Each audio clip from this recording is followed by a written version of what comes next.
देश को बहुत गर्व है। साथियों, हमारी संस्कृति ने हमें वसुधैव कुटुंबकम की सीख दी है और ये मंत्र जिस श्लोक से निकले हैं वो बहुत ही प्रेरक है। अयम निजः परोवेति गणना लघु चेतसा उदार चरिता नाम तू वसुधैव कुटुंबकम। अर्थात बड़े हृदय वाले लोग अपने पराये की गणना नहीं करते। उदार चरित्रवानों के लिए पूरी पृथ्वी ही अपना परिवार होती है, यानी वो जीव मात्र को अपना मानकर उनकी सेवा करते हैं। साथियों, तुर्की हो या फिर सीरिया हो,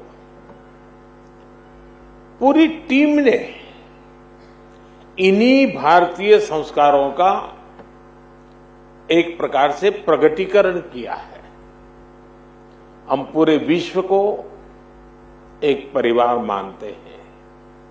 ऐसे में परिवार के किसी भी सदस्य पर अगर कोई संकट आए तो भारत का धर्म है, भारत का कर्तव्य है उसकी मदद के लिए तेजी से आगे बढ़ना। देश कोई भी हो, अगर बात मानवता की है, मानवीय संवेदना की है, तो भारत मानव हित को ही सर्वोपरि रखता है। साथियों, प्राकृतिक आपदा के समय इस बात का बहुत महत्व होता है कि सहायता कितनी तेजी से पहुंचाई गई। जैसे एक्सीडेंट के समय गोल्डन आवर कहते हैं, इनका भी एक गोल्डन टाइम होता है। सहायता करने वाली टीम कितनी तेजी से पहुंची। तुर्की में भूकंप के बाद आप सभी जितनी जल्दी वहां पहुंचे, इसने पूरे विश्व का ध्यान आपकी ओर खींचा है। ये आपकी प्रिपेयर्डनेस को दिखाता है, आपकी ट्रेनिंग की कुशलता को दिखाता है। पूरे 10 दिनों तक जिस प्रकार आपने पूरी निष्ठा से वहां हर चुनौती का सामना करते हुए काम किया, वो वाकई प्रेरणादायक है। हम सभी ने वो तस्वीरें देखी हैं जब एक मां आपका माथा चूम करके आशीर्वाद दे रही है, जब मलबे के नीचे दबी मासूम जिंदगी आपके प्रयासों से फिर खिलखिला उठी। मलबे के बीच एक तरह से आप भी वहां मौत से मुकाबला कर रहे थे, लेकिन मैं ये भी कहूंगा कि वहां से आने वाली हर तस्वीर के साथ पूरा देश गर्व से भर रहा था। वहां गई भारतीय टीम ने प्रोफेशनलिज्म के साथ साथ मानवीय संवेदनाओं का भी जो समावेश किया है वो अतुलनीय है। ये तब और भी बहुत काम आता है जब व्यक्ति ट्रॉमा से गुजर रहा होता है, जो कोई अपना सब कुछ गंवाकर होश में आने की कोशिश कर रहा होता है। ऐसी परिस्थितियों में सेना के हॉस्पिटल और उसके हमारे कर्मियों ने जिस संवेदना से काम किया वो भी बहुत ही प्रशंसनीय है। साथियों, 2001 में जब गुजरात में भूकंप आया था और उसे पिछली शताब्दी का बहुत बड़ा भूकंप माना जाता था। ये तो उससे भी कई गुना बड़ा है। जब गुजरात का भूकंप आया तो मैं बहुत लंबे समय तक वहां एक वॉलंटियर के रूप में बचाव कार्यों में जुड़ा था। मलबा हटाने में जो दिक्कतें आती हैं,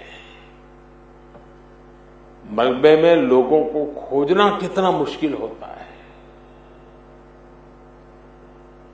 खाने पीने की दिक्कत कितनी होती है, दवाइयों से लेकर अस्पताल की जो जरूरत होती है।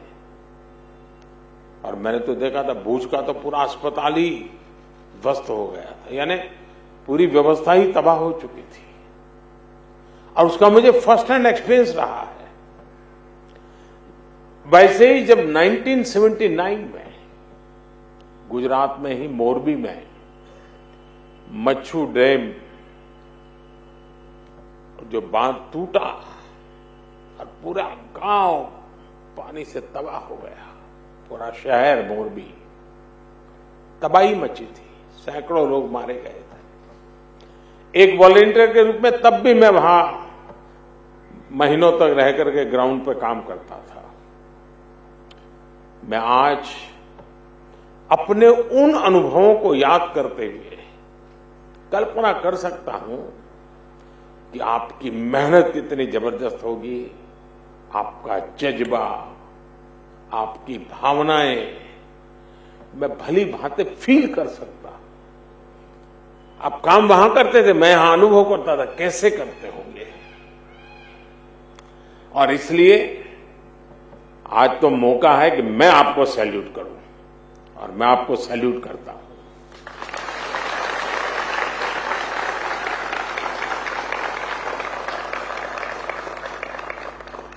साथियों, जब कोई अपनी मदद खुद कर सकता है तो आप उसे सेल्फ सफिशिएंट कह सकते हैं। लेकिन जब कोई दूसरों की मदद करने में सक्षम होता है तो वो सेल्फलेस होता है। ये बात व्यक्तियों पर ही नहीं बल्कि राष्ट्रों पर भी लागू होती है।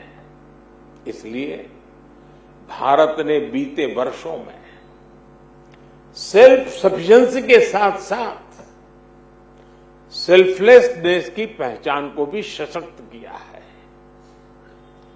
तिरंगा लेकर हम जहां भी पहुंचते हैं वहां एक आश्वासन मिल जाता है कि अब भारत की टीमें आ चुकी है। तो हालात ठीक होना शुरू हो जाएंगे। और जो सीरिया का उदाहरण बताया कि जो बक्से में जो ध्वज लगा था, बक्सा उल्टा था तो ऑरेंज कलर नीचे था, केसरिया रंग नीचे था, तो वहां के नागरिक ने उसको ठीक कर करके और गर्व से कहा कि मैं हिंदुस्तान के प्रति आदर से धन्यवाद करता हूं। तिरंगे की यही भूमिका हमने कुछ समय पहले यूक्रेन में भी देखी। जब भारतीय नागरिकों के साथ साथ संकट में फंसे अनेक देशों के साथियों के लिए भारत का तिरंगा ढाल बना। ऑपरेशन गंगा सबके लिए आशा बन करके उसने एक बहुत बड़ी एक मिसाल कायम की। अफगानिस्तान से भी बहुत ही विपरीत परिस्थितियों में हम अपनों को सकुशल लेकर के वापस आए। हमने ऑपरेशन देवी शक्ति चलाया। हमने यही कमिटमेंट कोरोना वैश्विक महामारी में देखा। अनिश्चितता भरे उस माहौल में भारत ने एक एक नागरिक को स्वदेश लाने का बीड़ा उठाया। हमने दूसरे देश के बहुत से लोगों की भी मदद की। ये भारत ही है जिसने दुनिया के सैकड़ों जरूरतमंद देशों को जरूरी दवाएं, वैक्सीन पहुंचाई। इसलिए आज दुनिया भर में भारत के प्रति एक सद्भावना है। साथियों, ऑपरेशन दोस्त मानवता के प्रति भारत के समर्पण और संकट में फंसे देशों की मदद के लिए तत्काल खड़े होने के हमारे कमिटमेंट को भी दर्शाता है। दुनिया में कहीं भी आपदा हो, भारत फर्स्ट रिस्पॉन्डर के रूप में तैयार मिलता है। नेपाल का भूकंप हो, मालदीव में, श्रीलंका में संकट आए हो, भारत सबसे पहले मदद के लिए आगे आया।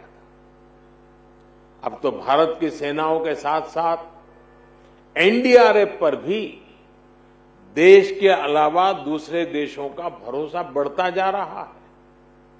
मुझे खुशी है कि बीते वर्षों में एनडीआरएफ ने देश के लोगों में एक बहुत अच्छी साख बनाई है। देश के लोग आपको देखकर ही, कहीं पर भी संकट की संभावना हो, साइक्लोन हो, जब जैसे ही आपको देखते हैं तो आप पर विश्वास करना शुरू कर देते हैं, आपकी बात मानना शुरू कर देते हैं। संकट की किसी घड़ी में, चाहे वो साइक्लोन हो, बाढ़ हो या फिर भूकंप जैसी आपदा, जैसे ही एनडीआरएफ की वर्दी में आप और आपके साथी फील्ड पर पहुंचते हैं, लोगों की उम्मीद लौट आती है, विश्वास लौट आता है। ये अपने आप में बहुत बड़ी उपलब्धि है।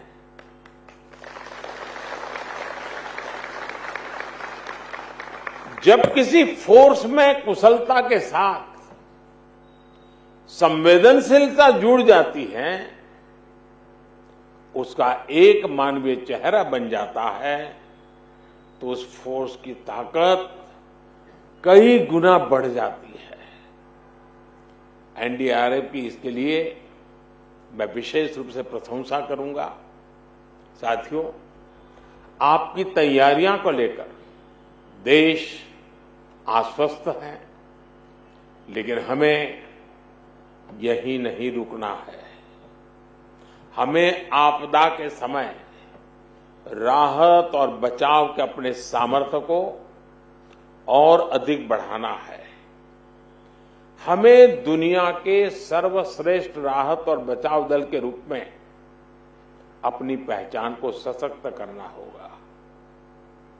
और इसलिए मैं जब आपसे बात कर रहा था तो लगातार पूछ रहा था कि अन्य देशों के लोग जो आए थे, उनका वर्क कल्चर, उनका स्टाइल ऑफ फंक्शनिंग, उनके इक्विपमेंट, क्योंकि ट्रेनिंग जब फील्ड में काम में आती है तो शार्पनेस और बढ़ जाती है।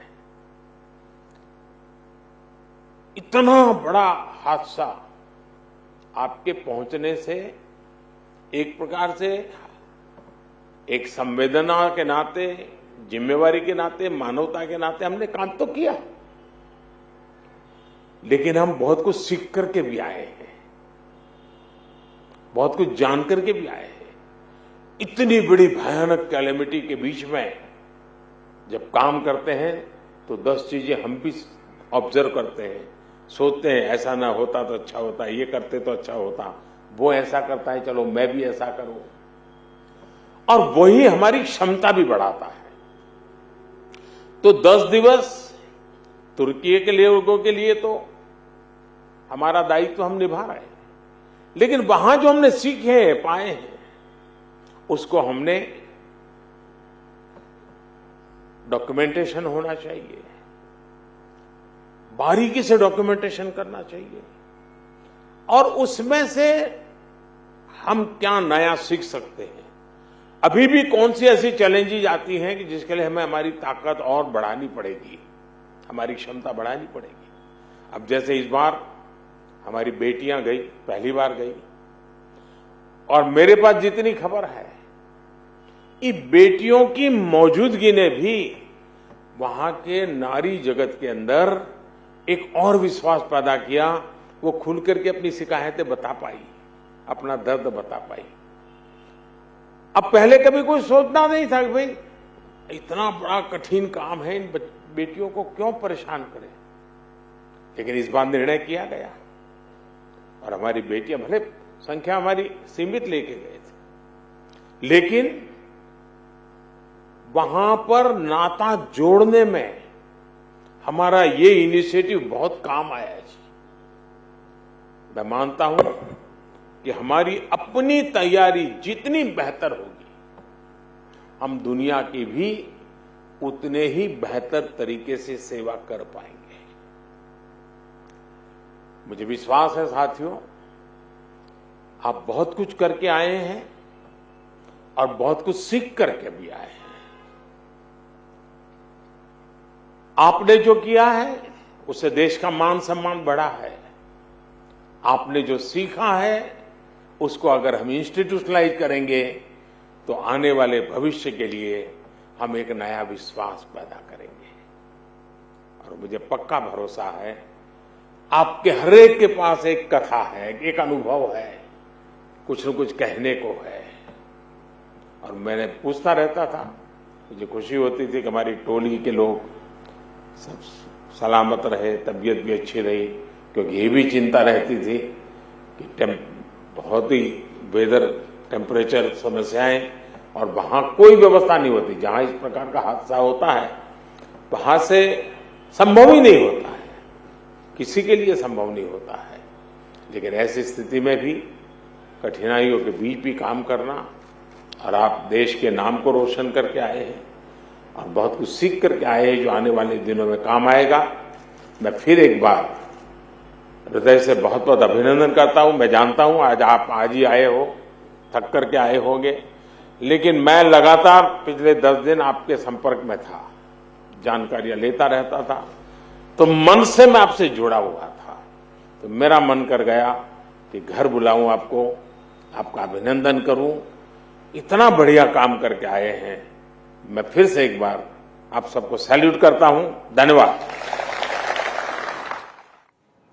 तो प्रधानमंत्री नरेंद्र मोदी को आप सुन रहे थे। भारत लौटे हैं ये देवदूत जो तुर्की में सबसे पहले पहुंचे और भारत ने वहां किस तरह से काम किया है, किस तरह से सेवा की है। प्रधानमंत्री ने एनडीआरएफ के इस जज्बे को खुद सैल्यूट किया है।